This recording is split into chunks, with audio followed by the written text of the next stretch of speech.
человек держали в руках флаги России, а также плакаты «Народ Крыма имеет право решать свою судьбу», «Самоопределение Крыму, Каталонии, Шотландии».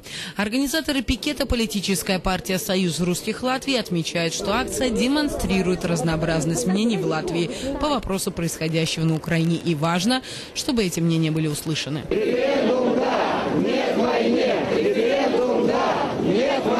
Время от времени к участникам акции подходили люди с противоположной точкой зрения. Ну а когда протестное шествие прибыло в конечную точку, к Дому ЕС, к митингующим подошли два молодых человека, одетых в костюмы врачей.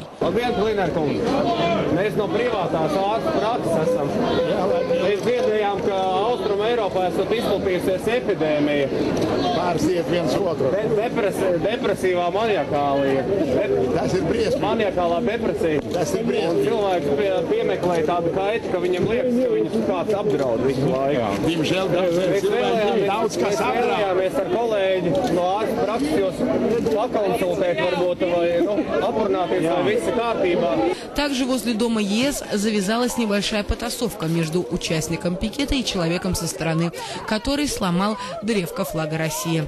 Мужчину задержали сотрудники полиции. Еще один человек, по информации правоохранительных органов, был задержан за нарушение общественного порядка.